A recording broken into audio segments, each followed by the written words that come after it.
It's that time. Hey, you're not Matt. Who are you and what'd you do with Matt? Oh, I've got you muted. Look at that. I was like, I was pretending you were Matt. I, That's why I had you muted. oh, yes. No, I am not Matt. I Well, am Kate, not Matt welcome. Curran. I'm happy to Welcome. be here, though. I'm honored to be here, Doc. We have a great show lined up for everybody tonight. You have brought a wonderful gentleman. Uh, I'll take that $20 later. To the show tonight, and well, why don't we just introduce him now? All right. Yes. Well, Jackpot. I have Mr. Ryan Griffus with me today. And for those who don't know me, before we get into introductions, just since I'm new, I am Kate Gallahue. I am one of the leaders in Convene Communities, been a part of the Convene family now for since 2021. So this is just a place where we get real, and that's what we're doing tonight.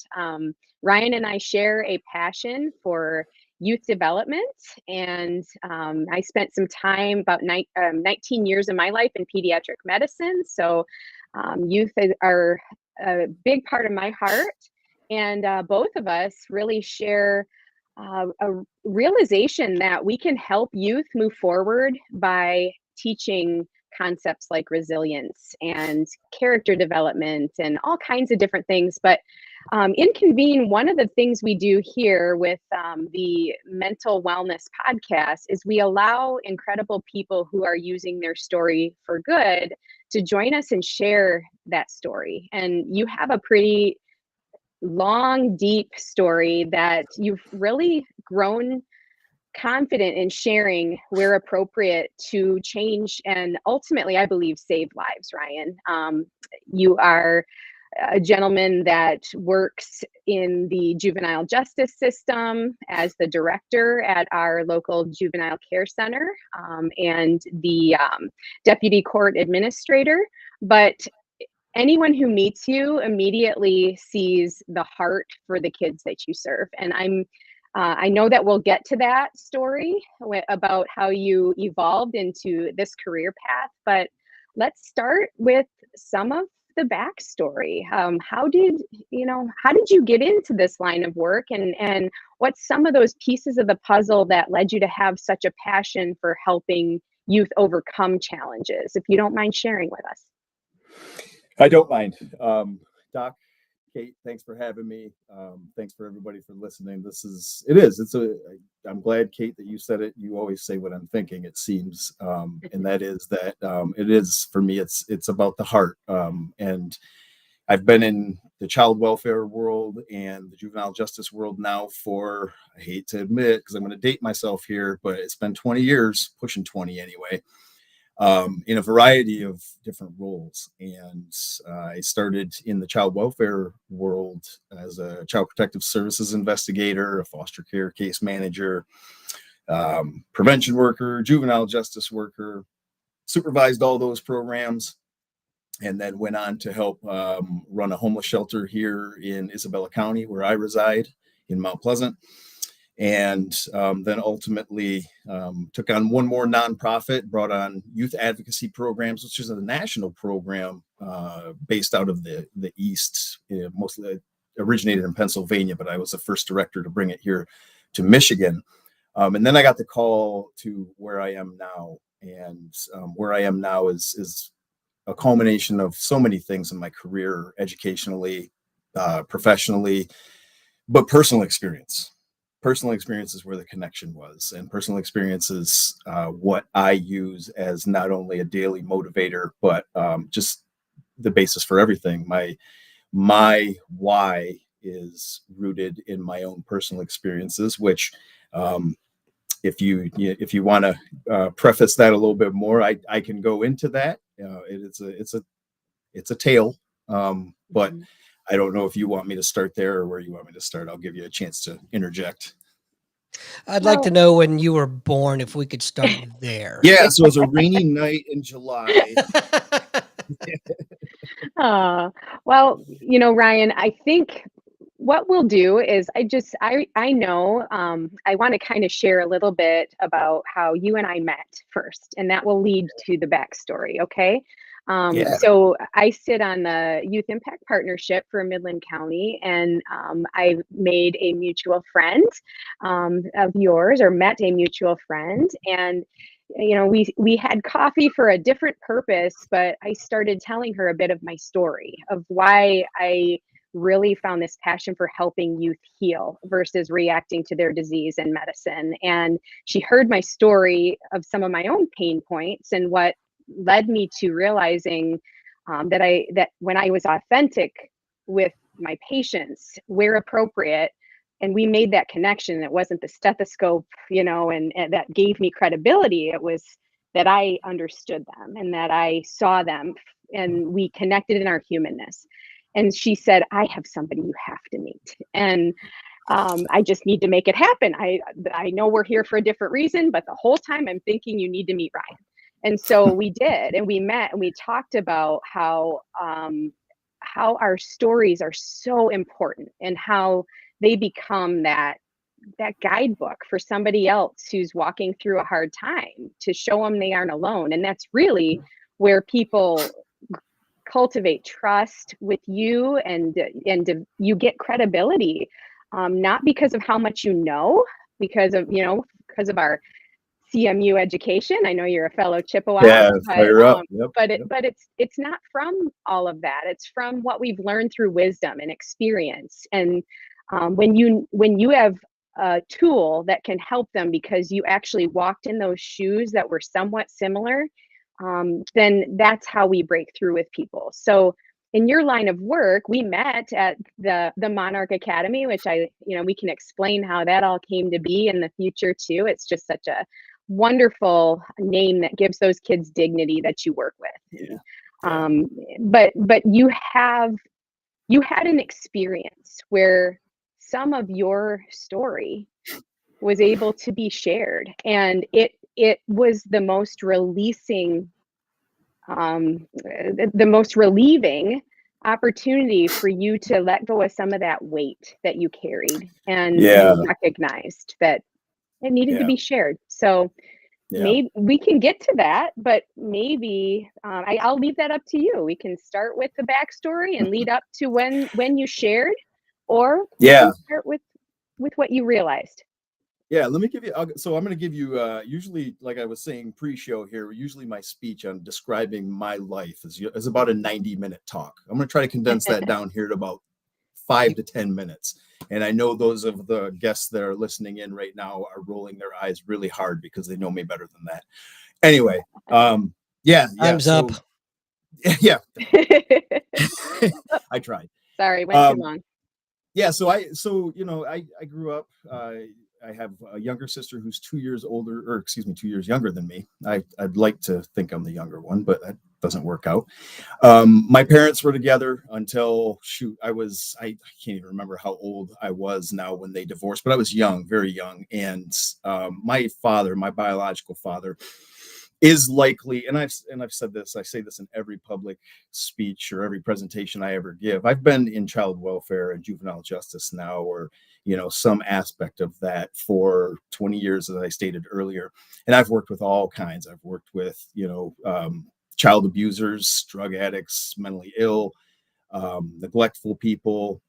I've worked with murderers, I've worked with rapists, I've worked with all kinds of violent characters, and I will say, hands down, without question, my biological father he scared me more than any other person I've ever met and I've ever encountered in my professional career. He was just a dangerous human being, for many reasons that I'll spare, just to say that his disregard for me or anything to do with me it's jarring still to even stop and consider, especially being a father myself. But when my parents split, my father was so violent to my mother, and repeated and just dangerous, that my mother made a great decision, and she initially she moved out, but not far enough away. And it wasn't good enough because she was still in danger.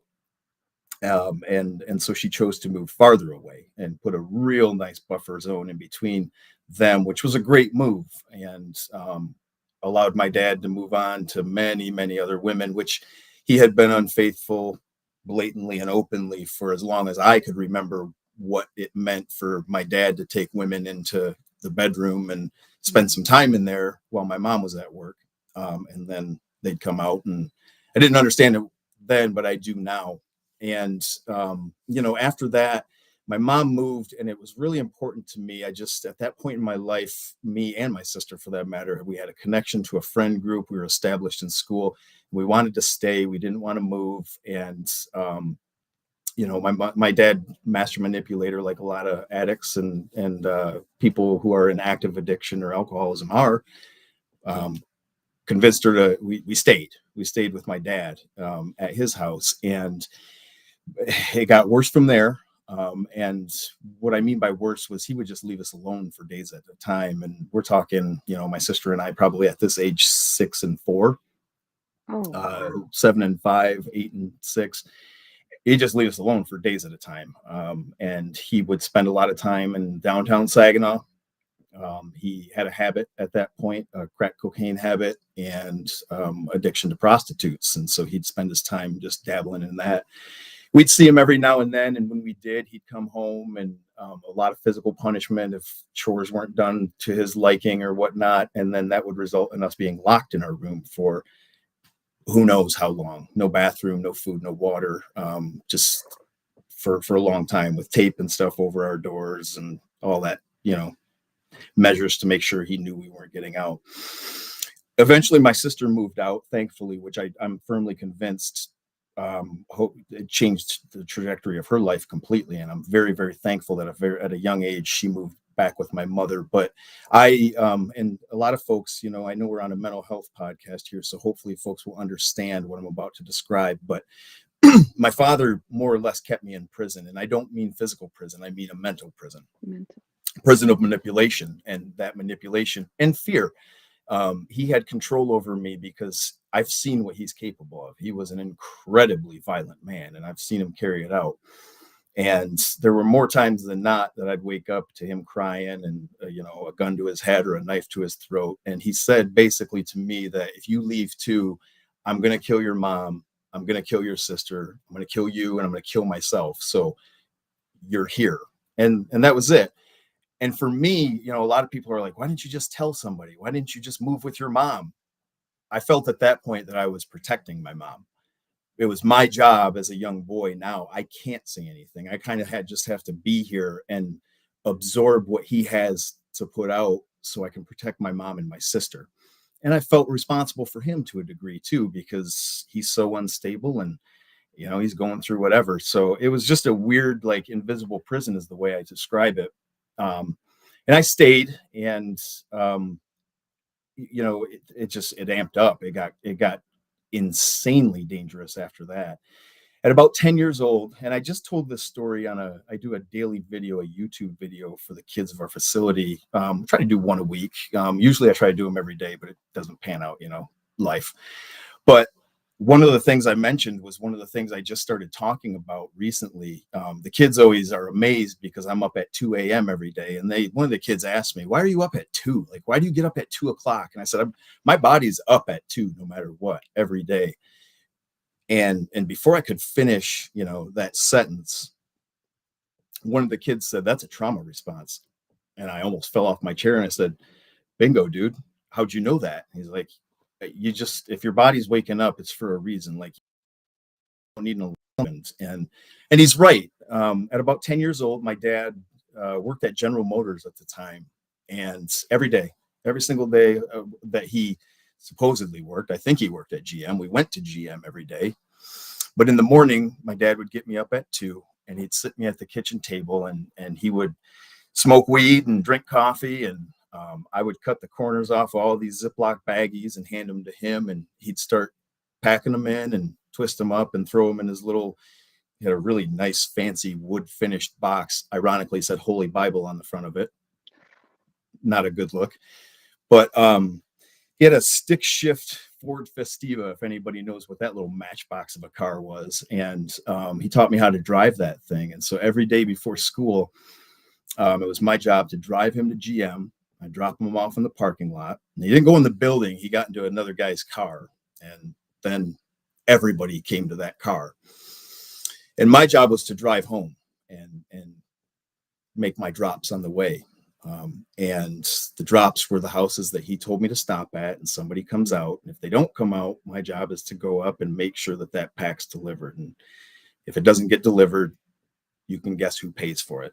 And some of the things that I saw, not only doing that, but hopefully too many of our guests here listening can't raise their hand and go, yeah, I know what it's like to look into a crack house. But I'll say this, it leaves you guessing. It leaves you guessing who you're looking at. Are they alive or are they dead? That person looks not to be with us anymore. And then if you go back the next day and that's the same case, you're pretty sure you saw a dead body. But that was my life for a couple years. Eventually, my father met a woman named Felicia, and she was a prostitute that he frequented. He frequented her quite often, and brought her home to our house quite often. She was a crack addict as well, and she ended up staying at our house. So it was me and those two, and they got married.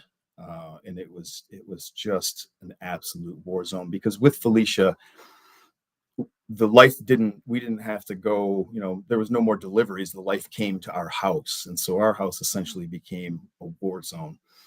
And Felicia still was involved in her, I don't know if you want to refer to it as a profession, I'm not sure, but she was still doing, living that life. And so she would be gone for nights. She'd take off and go get a fix and visit clients and things. And my dad would take me with him to go seek her out, to find her.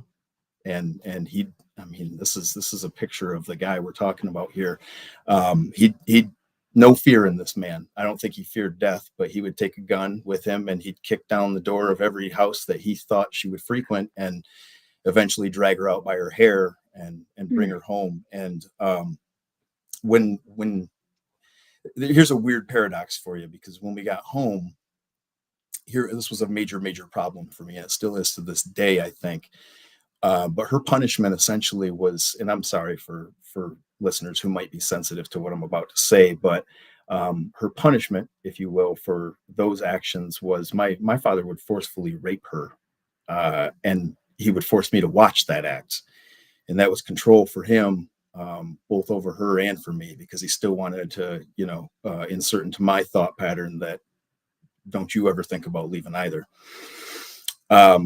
Eventually, I was 12 years old, and it was November, and it was November 17th, and it was not warm out. A situation unfolded that wasn't uncommon in my house.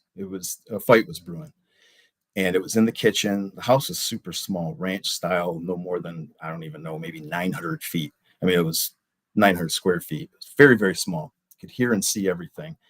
And same as always, fighting, pushing, punching, biting, all the things, glass breaking, things being thrown. But then it's something about this night, and people ask me all the time, what was different? And I can't describe it, but usually I find myself in the middle of those things. I find myself trying to break it up, fist fighting with my dad or whatever, or, jumping on and restraining him or whatever the case is. But this night was different, and I didn't want any part in what was going to happen. I just intuitive. I don't know what it was, but I went to my bedroom and I could see into the kitchen. And I saw the same thing that I've seen 100 times. I saw Felicia spit in his face, but then he was quiet, and he's never quiet after that happens. It's usually he's on her in a minute, and it's really violence from there. This time he was very quiet, and I shut my bedroom door because that didn't feel right. And the next thing I heard was broken glass, but it was quiet again. And the quiet was more eerie than anything I can ever imagine. And I had to look. What do you do in that situation, right? You have to look. And when I looked out, I saw Felicia's head still kind of half lodged in the front of the stove, the glass, and more blood than I've ever seen that I even knew existed in a human body, to be honest with you. And I thought I saw her. I thought I witnessed her murder. And for me, that was a prompting that it's life or death at this point. I had already been trained how to shoot a pistol at the door when I don't recognize the voice behind it, because it's likely somebody coming to collect money. I've had drug debts collectors come and visit, and these things were life for me, but this made me feel I can't do this anymore. And that fight or flight turned into flight. And I just ran. I jumped out my front bedroom window and I just ran. No plan, no idea, no real thought, to be honest with you. When adrenaline kicks in like that, I don't know if those of you that experienced it, but I just ran. And I ran until I just, again, no thought, just stopped and just kind of, looked around and collected myself. And I was in a parking lot at this point of a Lutheran, I think it was a Lutheran church or a Catholic church, I can't remember. And there was another building right next to it, a closed down boat factory where I lived. There's a little alleyway that you could duck into, and you're kind of out of sight. And it was still, it was getting dark at this point. And I just ducked in there and I just caught my breath and I sat down at the end of this alleyway. And I just thought to myself, I just watched somebody get killed. Like, I can't go back there.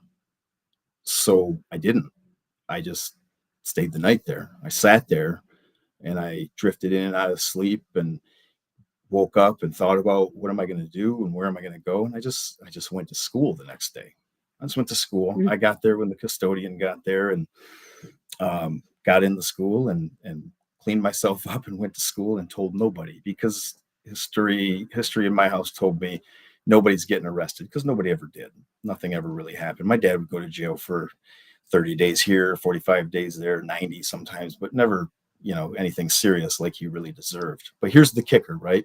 And I'm sorry, I know I'm going long, but this is it kind of frames my story. And people ask me, well, what did your dad do? Did he come looking for you? He didn't come looking for me. I knew too much. I knew what he had been doing. I knew what he forced me into. I knew where all the money and the drugs and the guns and all the things were. He didn't come looking for me. And so I just stayed gone. And for 6 years after that, from the time I was 12 until I was 18, I lived in 21 total different houses, people giving me places to crash, beds, couches, floors, whatever. There were nights where, a door wasn't open to me and it was sleeping in my alleyway, or it was, I know you're on vacation and your family has this cool pole barn where you got a couch in there and I can go sleep on that. Or I've been to your house a million times and I know that nobody even comes in the garage and you got some moving blankets in there, so I can break into there and crash. Or, eventually I worked up some money through a part-time job and got a car. That was my home for a long time. But that was life for 6 years for me. And it stayed that way. I had some advantages and disadvantages along the way, though. My outward appearance was this. It was happy man, shining athletically, football star, and lots of things going for me. Colleges asking me to come play and lots of friends, and was never hurting for money because I could always break back into my dad's house and grab 100 here or 50 there and have my needs met. So I just hid basically in plain sight for 6 years dealing with that. Kate, you mentioned what happened after that, and I didn't tell anybody for those 6 years, period. I mean, people knew I wasn't at home. They knew I was bouncing around, but nobody really dove in and asked why, because I don't think they would have believed it if I would have told them, to be honest with you, because my dad was a cool guy. After that, though, later in life, that's when I started, I worked in child welfare. And when I met parents who were going through things and I saw some of the challenges, I mean, they were a product of a cycle. It was the same thing I was. My dad, his dad before him, violent, alcoholic, mentally ill, drug, his adopted dad was even worse. I'm working with people who have unresolved trauma and they've never had an opportunity to connect with anybody to understand what happened to them. And that's where I flipped my script. I started speaking to my clients about not what did you do wrong, but what happened to you? Let's start there. How did we get to this point? What happened to you? Let me understand you first so I can understand how we're in the situation we're in. That's not my aha moment, but I feel like I should take a break and let somebody else talk. Well, You're doing great.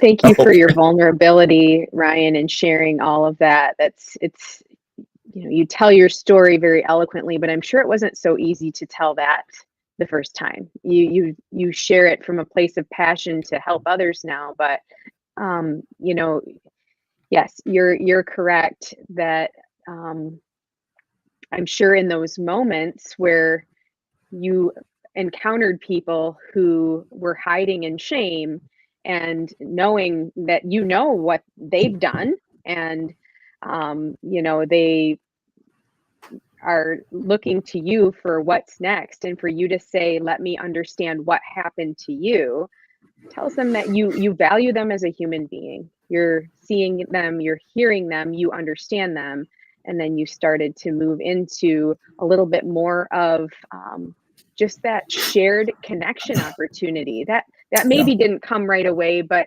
it eventually came. And I think it's very key that you're talking about breaking these cycles, because generational trauma is something that so many of your students Yeah. have to handle. They have heavy, heavy backpacks that they carry Yeah. in, and it's mental weight and Yeah. emotional Absolutely. weight in addition And the to. isolation, Mhm, the isolation is one of the worst things, Kate. And you had mentioned that actually at the onset of this talk, and I'll get to my aha moment of where I really mhm, felt like I really need to harness this and start spreading this like wildfire. But I did introduce that in the early stages of my career, just in bits and pieces, because it felt silly for me. Honestly, I felt stupid getting these reports of things that had happened and going out and judging people based on what yeah. I'm reading. If somebody would have judged me on all the things that I had to do to survive, and Kate, Doc, listeners, I did a lot of bad stuff to survive. I did a lot of things that I will forever regret. I hurt, manipulated, stole, uh, squeezed through a lot of situations just to eat, just to sleep, Mhm, just to get through. And I burned a lot of bridges doing it, because really, just like our kids that we deal with, or just like the parents that we deal with, it's not personal, it's survival. And I right. didn't intend on hurting anybody along the way. You got to do what you got to do to survive. And so Mhm, every time I would work with a client, we would start talking, and their stories sounded exactly the same, as like very similar, right? We have so many commonalities between us that I thought, I I can't not be real with these people. I can't take my little clipboard out there and have people, uh, writing down their little quotes and use it against them. I have to be real with them. mhm, Um, I want to address, actually, that's an excellent question in our chat that Brenda popped up. She said, "How did you break the cycle?" Brenda, I will say this: I broke the cycle by doing exactly what I'm proposing, that I employ right now with my story, and that I propose to all our kids. This is exactly the approach I take with all of our kids. Is, for me, breaking the cycle, I didn't have the dad that I needed to guide me through, but I did have coach, teacher, mentor, friend's dad, community member, different pieces of a man that I thought, I like that. I like what he said. I like what he's about. I like this. And I pieced together this picture that I could follow. It wasn't a tangible, living, breathing person, but I used a culmination of all of these men and their virtues to say, okay, there's your guideline. mhm, And I just patched that together. For me, breaking the cycle had a lot to do with football. I'll be honest with you. If I wasn't athletically inclined, I probably wouldn't have had. And in the spirit of vulnerability, even that, even the notoriety I received from football didn't stop me from authoring several dozen suicide notes and making attempts on my life and just wanting to die. Despite all the accolades and attention, it was the loneliest I could ever imagine a person being. And mhm, for those of folks that know me and know me from that time frame, they would wonder, man, dude, you were like everywhere. Like, there are people everywhere around you. I was dying inside. I was more lonely, more scared, depressed, anxious, than ever before, than I could ever imagine. So, for me, breaking the cycle, I was just talking with somebody about this the other day, and it's this unspoken resolve, thankfully, that there was just something else. When I'm sitting in an alleyway or I'm underneath a bridge and the rest of the world is going on, I'm saying to myself, this can't be it. There's no way this is it. I didn't go through all of this to just have it be this and then, that be the rest of my life. Otherwise, what am I? I'm another spoke in that stupid cycle of brokenness and dysfunction.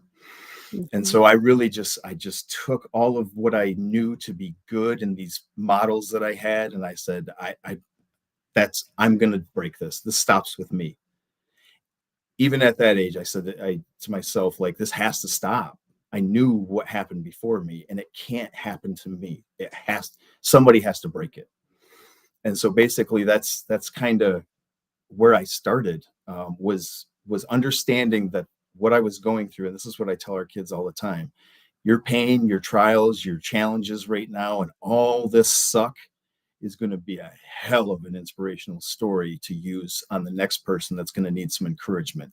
You're going to be on a stage giving advice to people who need desperately to know that there's hope at the end of the tunnel for them, that they're not destined to be what happened to them. Yeah, that's Another so one, true. I've got a question for you. yes, sir. What made you decide to stay in school? I mean, you could have easily chosen a different route. Football, athletics, and At 12 years old? I was yeah, well, curious and too, the when social was that aspect. discovered? When was your athletic ability in football? Was it junior high? Like when you had Uh, that opportunity to yeah, there's a gentleman by the name of Jim Swartzendruber who I credit to this day for giving me confidence, and another gentleman by the name of David Larson who really spoke words into me that filled me up right at the right time. Mhm. And they let Mhm. me know, they kind of spoke like future hope into me, and Yeah. let me know, like, dude, you could do something with this. And it really, I don't know, it just gave me something to hang on to, and it just kept going. Like the right time, people would say something and they would, give me a little bit more to keep going. And, I didn't hurt for friends. I didn't hurt for, I didn't hurt for attention. And so for me, school was the constant, right? If Mhm. anything in And my you life. what I heard in your story is you had developmental assets. You didn't know that term, but you had Yeah, people in your life that you gravitated to the positive energy that they were putting into your space at school. School was a safe place for you. School was right. where people encouraged you and they believed in you. So that's what you are doing with the youth that you now serve is you're not telling them what they did wrong and what they're not. You're telling them who they are as an individual. You're It's not what's building wrong with you, it's what's strong it's with you, what's right? strong with you. Exactly. Yes. He has a video called that. I do, yeah. Yes, Check out the YouTube page. yes, exactly. But developmental assets, right? We and studies have shown that overcoming these adverse childhood experiences, resilience is what kids need to combat that and come out of it. Mhm. And for me, that's exactly what it was a few important, meaningful relationships in my life in the way of, mentors and teachers and coaches. And for anybody listening, you don't have to have you don't have to have any magic wand or this awesome ability. Honestly, my lifesavers were regular people. They were regular Mhm. people who just spoke into me at the right time, and just really gave me what I needed with perfect timing. And so I could go on with that list that I can credit people of just, giving me what I needed in little doses Yeah. to carry me through. Well, and that's We all have that dopamine they were opportunity. giving you, right? They were Yeah. Heck dripping yeah. little bits of so your brain needed that to get you through those depressed states, Yeah. and words of encouragement drip dopamine into individuals, and so that That's right. you sought that out because it felt safe and it felt good, and you liked who you were in those different environments. So, Yeah. Yeah. Uh, And we all have that opportunity in any role that you we do. play in life. We Yes. we come across people, kids, and this isn't adults aren't immune to this either, right? Our generation, I'm capturing all of us in the same basic generation. Thanks, Um, buddy. yeah, you got you, man. Um, we're the first generation that kind of is on the, like, we're in the backside of it, but we're starting to talk about this and recognize that, oh, all of those really traumatic things that we went through in life, they manifest later on, and they affect us in Mhm. so many ways, in physical manifestations, the relationships we build, all those things. And so it's really important to recognize and meet these kids with understanding about what is shaping them, and we have the Yeah, ability to help shape them. And I take it now that we're with this knowledge base and we're aware of how early life impacts kids on a longitudinal scale. It's our responsibility, it is. and We used if to we have, do. Go ahead, Ryan. Finish your oh, I was thought. gonna say, I'm if we sorry have to if we interrupt. have lived experience, and we can identify those feelings and those fears and Mhm. anxieties. I still haven't got to how that opened my eyes, but I will. If we have that, not saying everybody does, and that's okay, but if we do, we can take, and this is why this work, this concept is so fulfilling to me, is because all of what I just described, none of that happened in vain anymore. It's not just something that happened to me and I went, oh, dang, that's going to suck for the rest of my life and I don't know what to do with that. No, I'm taking it and I'm flipping it on its ear. And I use some colorful words when I describe this about kind of my mentality in that, and I'll spare it for the audience, but my motivation is like, all of that is just fire, man. It's just fire fueling the engine to do good for these kids. Take all those lessons that really I couldn't have been taught in school. It was living it. I had to. And now I'm turning around and I'm helping the next kid up so they can do the same. And now guess what are we doing? Not only are we breaking a cycle, we're We're making cycles, making a new one. Yeah. making new cycles. I got to tell Hmm. you, I really like your approach because, most times kids already know that what they did was wrong. They Oh don't yeah. they don't need that beat That's down, right. right? That constant beat Yeah. down. They need somebody to lift them up. All right, yeah, we know what you did is wrong. Let's find out why. Let's find out how not to go down that road again. So It wow, I makes take my hat off to you. Oh, Doc, it makes me, I'll tell you what, it does. It leaves me with a really, really ill feeling when people label our kids a certain way. I say our kids, the kids I work with, when they label them as quote unquote bad kids or broken kids. No, they're not bad kids. They're a culmination of their experiences. And sometimes Mhm. they make goofball decisions. Didn't we all when we were teenagers, Yeah. right? If somebody would have labeled me a bad kid during those years, football, friends, anything, I don't think there would have been enough to keep me holding on in this life. I would have ended it because people had this perception of me as this really good, like all American athlete kid. And I needed that. If people Yeah. would have labeled me otherwise for the things I did to survive and not taken time to understand why I had to do that, I would have folded. I know I would have. So Mm. I thank you for saying that, because that's important to remember when we're working with these kids. They're not consciously waking up and making these decisions to be quote unquote bad. They might be sleeping in class all day because mom and dad were up all night beating the hell out of each other, or Yeah. the cops were at my house again because my house got raided because my brother's selling drugs, or a multitude of things. So It's so yeah, true. great point.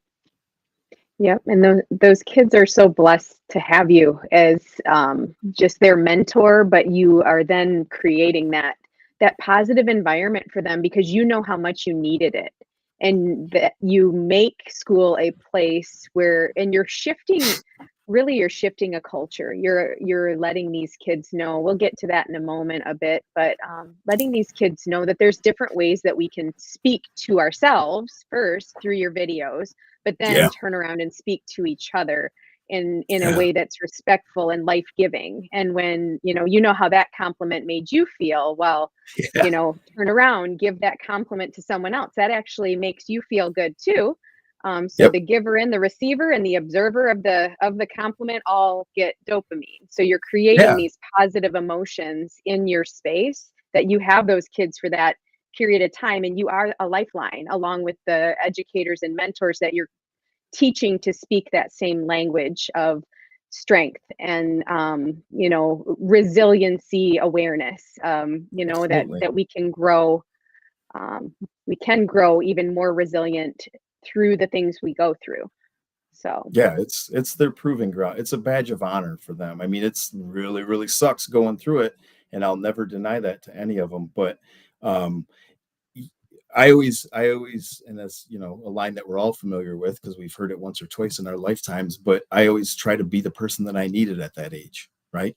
mhm, Um, and if we keep that in the back of our mind when we're dealing with these manifestations of behavior, because this kid is angry or they won't pay attention or they're disrespectful or all the things, if we get past that and understand that hysterical behavior typically equals historical trauma, we can begin to understand why we're seeing these behaviors. These kids don't want, and we work with kids. I see a question on the side. Brenda, you're awesome. I also see, by the way, a lot of my friends here who I have to just give a shout out, because the people that I'm seeing signed in and listening are champions in the same type of work with the same mind and heart, and I'm so grateful for them. But yeah, that's, I mean, Doc said it best, right? They know. They know they did wrong. We don't need to remind them of that. We need to remind them of all of these protective factors that they have, these positive attributes that we can start to build on, and just shift their paradigm and help them understand that what you're doing right now is you're writing a story of your life. And mhm, it's going to be a story of overcoming a lot of trauma, a lot of troubles, challenges that a lot of people won't ever understand. But you're going to come out on the other side and tell that story to somebody who just needs that boost from you. So, You yeah, know, giving them kind of some pride. speaking of paradigm shifts, and I think you're already on this. I think the shift needs to come with the children, sure, but the shift really needs to come with the adults. We need to Oh, set Doc, our egos aside thank you for saying that, Doc. Yeah. and realize that it's not about us, you know? Doc, you're And right. kids And don't wanna know how perfect we are, right? They wanna know that we're human just like them. Right. So, it well, doesn't I'll help tell you what. to just tell them what to do. No, absolutely. And that is a very good foundation for the way I approach every conversation with kids is I don't want to come off as perfect, because then they really don't Right. give a shit what I have to say. They don't want to hear it, because they have this assumption if I come in with a suit and tie like I usually do most days and talk to them like the same caseworker, teacher, probation officer, whatever, they don't want to listen. They've heard it all before and they can tell you what you're going to say. But if I sit down with them and they start to tell me how I don't understand and all that, and I can say, actually, hold on, give me 5 minutes and I'm going to tell you exactly how much I do understand, not yours specifically, but I can get in the ballpark of how you're feeling right now. And then will you give me a chance to talk? And I'm telling you what, you guys, that credible messenger approach, if you establish yourself as knowing and identifying what they're feeling and what they've been through, if you can say that to any degree, I promise you, you put me in a room with 10 kids, I'm going to come out with solid rapport and relationships and open trust with all 10 of those kids. We see it time and time again. And I love it. It's the most beautiful thing in the world, bringing somebody out of isolation in their feelings and giving them confidence that actually there's a lot of people around you that understand where you're at, and they really, really want to help you support yourself, but they also need your support. Now we got community. You're not alone anymore. Mhm. Can Yep. can I give you an example? It's kinda related, kinda not. Um, One of my last duty stations before I retired, I got put in charge of a section that was labeled the trouble section. And I had a young lady that was 20 years old at the time. Unfortunately, she had been through a sexual assault. So now here comes another guy, in charge of this situation. And I just from feeling out the situation, I learned that she responded better to text messages, even though she's 5 feet from me. Yep. That's how she was more comfortable. And that's Mm. how I was able to get through to her. And so, Meet her where she was. yep. So she had the reputation of being kind of a poor performer. Um, Once I figured it out, I had to put my ego aside, Mhm. and Yeah. realize, all right, yeah, I don't really like the text, but if this is going to work, it's going to work. And we ended up turning that shop around, and she's got promoted 3 times since that time. So it's Doc, just That's knowing awesome. people. The proof is Mhm. there, man. The proof is there. I get kids calling me all the time, texting me, emailing me constantly years after we've, you know, stopped professionally working with each other. And it's the same thing every time. You didn't talk to me like everybody else. You took time to listen. It's just shifting. But you said it best, and that's the thing that I'm so passionate about. This is systemic change, a shift in paradigms in the systems, because we've been trying this for a long time, right? This punitive punishment, do as I say, and if not, we're going to lock you up. You're going to think about it, and then you're going to come out, and if you do it again, we're going to lock you back up. We've tried it. We've seen all the failures. We've got this new way that kids are really responding to, and I I pride myself in the amount of kids that call me for parenting advice now that they're parents themselves. Um, how do I fill out my W-2 or my W-4 for employment? Can you help me find a job? Can you help me find an apartment? I'm going through relationship troubles. I have questions about my sexuality. You name it. I trust you. We get it all the time. And those other people that I'm seeing on this chat, and a lot of the people that I work with, they're cut from the same cloth, and they operate in a way where kids want to be around them. They don't avoid them. They tell them the raw truth, even though sometimes they know it might get them in trouble, or it might be rough for us to hear. They trust us. Kids want boundaries. They will tell you they don't, but they thrive with structure and they thrive with Yeah. healthy boundaries. And you're teaching them how to have those by Yeah. balancing that love with a little bit of honest truth. And what I Sure. love is you're creating a culture of authenticity and connection. So between students and the peer to peer, but also professional to peer as Yeah. mentors, where they see you and they respect you for the authority figure that you are, but they see you as somebody that they can open up to because you've Yeah. proven that in those little drips of your story. Yeah. um so We're not writing this. We're not writing a cookie cutter plan for the kid after kid after mhm, kid. We're learning about, what do you need? What happened right, to you that we can right. address, and how do we make you whole? How do we do this for this kid? And that's where that aha moment for me became so apparent. And it did before in my career, in different pieces along the way, when we're prescribing the same number of counseling and parenting classes, and here you go, do that, and if you don't, I'm going to take your kids away or terminate your parental rights. So that's not good. What that might not be. Doc, you said it best. We got people who can't communicate face to face. It's no fault of their own. They have things going on where it's different. We have to meet them where they're at, and we have to Mhm. understand the why, so we can be their person, their rock, their foundation, right? I think Absolutely. as adults, we need to remember that although children are children, they're still people, and we need to treat them as Yeah. people. There you go. They know, And and they they'll. have yeah, they have so much to teach us. I think that's the thing is Oh, when we can tell kids that we want to hear your voice and we want to learn from you, they'll give it to you.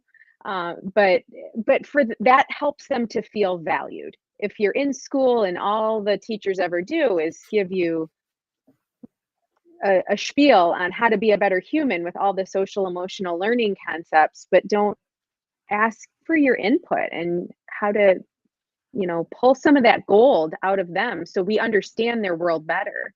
yeah. I don't know. Yeah. I keep thinking listen hard and love hard because love is a Yeah. verb and people think it's a feeling. Love is a verb. It's how you um, it's truly how you connect with others and how you help people move forward and how you show it that you care instead of just saying it because those kids probably hear a lot of empty words but they see the action in your staff of love. 100%. I promised I'd get to this moment, and I have to vocalize Yes, this. I please. got to articulate the process, because for me, so all of that approach for me kind of developed over time, over several years. And I've had this idea in my heart and in my brain for the longest time to, start a movement. And thankfully, as a nation, we're actually becoming more informed on trauma and the effects that it has on your physical brain, your decision making, your impulsivity, all the things, your attention span, you name it. I could go on for days about that because I experience a lot of that. But one of the things, for me, um, I think it was important for me to understand how it felt on the other side. I knew I wanted to give people the freedom to be authentically them. And I knew I wanted to give people the freedom to not feel judged and to come out of hiding with their pain, so we can begin to understand and indemnify them and make them whole so they can have the life that they deserve. I didn't understand what that felt like, though, until I started in my current position and I started introducing myself to my new staff. And I'm this guy, first week I'm wearing a nice suit and trying to give off this good shiny impression, and they're feeling me out like, who is this dude, And um, one staff member in particular came in one day, and it was, I had 15-minute appointments scheduled with everybody in the building, and one of them in particular asked me about a picture that sat behind my desk. And because it's an oddly placed picture, I got all my beautiful family. I got, my obviously a ton of dog pictures. You got to have those, right? But one of them in particular is one I keep framed, and I keep it actually everywhere on my desktop, on my computer, on my phone screen. And it's a picture. I went back to my alleyway and I just took a picture, and it's here's where you come from, buddy. Like, don't forget it, man. You can't lose that. That's where you started. Here's where you are. So be proud of that first, but also don't lose those feelings of what it felt like to be in that position. Otherwise, you've lost that ability to connect on certain levels. He asked me about it, and I told him, and he went, okay. And he left, and he came back the next week, and he asked me a little bit more and a little bit more and a little bit more. And all of a sudden, we have two men who are, I was 39 at the time, so I won't say two men in their 40s. He was in his 40s. I was still in my 30s. But two men who are discovering for the first time in their life, holy cow, another human being has felt the same things that I do. And they have things that they deal with on a daily basis, as far as imposter syndrome and anxiety and depression and panic and paranoia. I had no clue. I thought I was the only man on planet Earth that felt those feelings. I'm so glad you said that, because we say all the time on this show that you are not alone. You feel like you are, but you're You'd feel not. like, yeah, that feeling, Doc, I can't even describe it. I don't know. I mean, other than my birth of my children, I honestly, the elation in my marriage, of course, but the elation that I felt, I'll use freedom, the freedom I felt. Yes. All of a sudden, this world opened up to me where I thought, oh my God, have I been missing this? Like, there are other people out there. And I knew it's the most ironic thing, because I've wanted to give that and worked a decade and a half at this point to give people that sense of freedom. But I had never experienced what it was like on my end. And when it happened, I became immensely proud of how far I've come, instantly connected to people when, they share their stories of overcoming their own situations. And I go, wow, this is amazing. Like, I didn't know. None of us have ever talked about this. I certainly haven't. I just kept it to myself to various degrees. I never really, I talk about certain events in my life to try to relate, but now I feel so free. My world's expanded immensely to the point where I just can't stop talking about it. And I want you, and you, all you kids and adults, I want you to have that freedom. You deserve it too, Mm-hmm. and I don't want to stop. That's my fire right now. And I do that. That's for my staff too. Now, my role professionally is to really invest in my staff so they can invest in their kids, or our kids. And, I encourage them to whatever degree is professional and appropriate and doesn't put them in compromising situations, to use their stories. We all have one. Doesn't have to be mine. Doesn't have to be yours. I think a great word that would sum it all up is liberation. Yeah. It gives you immediate purpose for your pain when you can 100%. relieve someone else by showing them they're not alone in that. That's right. And I experienced it myself too. So that's Yeah. what led me to Liberation. this path of work. Liberation. That's beautiful. Yep. Breaking the cycle, man. I tell you what, you guys, if you really sit here and think about this, honestly, and I implore everybody to really sit and think, those of you that have been caught in these generational patterns, 5 minutes, huh, Doc? All right. If you have been a person who has just stopped or worked really hard at reversing or completely stopping trends that preceded you for years, and you were on a certain trajectory because of that, and really resigned to the fact that I guess that's going to be my life, stop and think for a second how powerful this is. For you to have said no more, it stops with me. You changed a life, your life, from a trajectory that was going this way to this way. If you have kids, if you work with kids, if you have people you're mentoring, you change their lives. You affected and impacted generations to come. Is that not the most powerful concept that you can imagine? I think about that constantly. And some people are, really nonchalant about their stories or the fact that they came out of certain situations. And I go, no. Think for a second what you did. You You get changed. to be one. You changed history. Like this could have been history books, the same cycle. You broke it. Now you're making a different one. You rewrote it for bunches of people, and it's beautiful. Beautiful. I love it. You mentioned you have kids. If you don't, I have 2 that I'll give you. Free to a good home. Oh, some days I'll even trade. Yeah, maybe it's even trade, depending on. I hear you. Yes. Well, I got a do want to mention. I'll throw in a golden retriever. Oh, I'm not trading my dog. Yeah. I'd take Marley. Oh man, Monarch Marley. A lot of people. Is amazing. She's the therapy dog at the Monarch Academy. But I did want to mention too, just up in the upper corner of your screen, you'll see a QR code. Doc graciously volunteers his time every Tuesday, every Wednesday here on the Convene podcast, and just appreciates any small donation of a few dollars thrown his way to help just cover overhead charges. But we just greatly appreciate the opportunity to bring stories like Ryan's on. And Ryan, you've just touched a lot of people with your story tonight, and just your approach. You're taking we talk about like these trauma-informed approaches, right, with youth, where yes, what happened to you, but you're taking a resiliency approach with your kids, and you're resiliency informed, where how can we move forward? How can we reframe our thoughts? How can we turn what happened to us into something that can be useful? Instead of the worst thing ever, it can turn into something useful when it becomes someone else's guidebook. Yep. So you're not destined to be. You're not destined to be a part of that cycle. You can take it. Right. You can flip it. Purpose that pain, change lives, and break the cycle. That's what it's all about. In the special forces community, we have a saying. Most people like to say, "Hey, good luck." We say, "Make your own luck." Yeah, man. Oh, dude, beautiful. Beautiful. Hey, if anyone, I was just going to say too, if anyone wants to see a few of Ryan's videos, I think they're pretty awesome. Is it okay if I share? You can definitely share. I just a disclaimer for the audience. It's just, I don't script them. It's just me. I decide. They are gold. They are gold. It's Cycle Breaker Ryan on YouTube. Just check out how he speaks to those kids, and he'll teach you some stuff along the way too. But we've got about it. Go ahead. I was just going to say, when we leave the show, when we close the show out, don't go anywhere. Stick around.